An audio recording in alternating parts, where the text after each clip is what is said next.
আজ আলোচনা করব গাড়ির দুটো ইম্পর্টেন্ট ফিচার্স নিয়ে।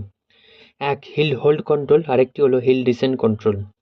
এই দুটো ফিচার্স আসলে কি এবং কিভাবে কাজ করে তা আজকের ভিডিওতে ডিটেলসে আলোচনা করব। তো চলুন শুরু করা যাক। প্রথমেই বলি হিল হোল্ড কন্ট্রোল কি এবং কিভাবে কাজ করে।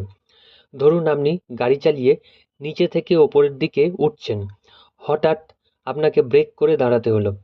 এবার যখন গাড়িটাকে আবার চালাতে যাবেন, তখন ব্রেক থেকে পা সরিয়ে অ্যাক্সিলারেটরে পা দিতে হবে, আর তখনই গাড়ি পিছন দিকে গড়িয়ে যাবে আর পিছনে থাকা গাড়ির সাথে ধাক্কা লেগে যাবে।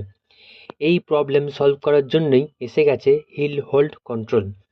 আপনার গাড়িতে যদি হিল হোল্ড কন্ট্রোল থাকে তাহলে আপনি 3 থেকে 4 সেকেন্ড টাইম পেয়ে যাবেন, অর্থাৎ ব্রেক থেকে পা সরিয়ে নেবার পরেও 3-4 সেকেন্ড গাড়ি ব্রেক হয়েই থাকবে, পিছন দিকে গড়িয়ে যাবে না। এর ফলে আপনি অ্যাক্সিলারেট করার টাইম পেয়ে যাবেন। বর্তমানে অনেক গাড়িতেই এই হিল হোল্ড কন্ট্রোল অপশানটি এসে গেছে। এবার বলবো হিল ডিসেন্ট কন্ট্রোল কি এবং কিভাবে কাজ করে।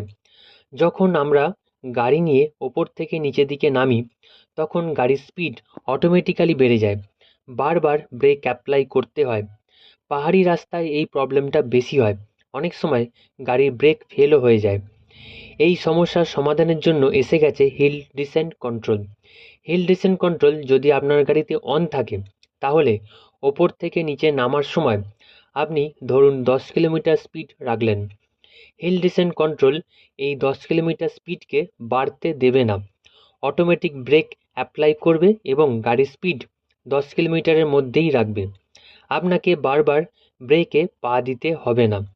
এই ফিচারটি আসার পর থেকে পাহাড়ি রাস্তায় ড্রাইভিং করা অনেকটাই ইজি হয়ে গেছে। আশা করি হিল হোল্ড কন্ট্রোল এবং হিল ডিসেন্ট কন্ট্রোল কিভাবে কাজ করে বোঝাতে পারলাম।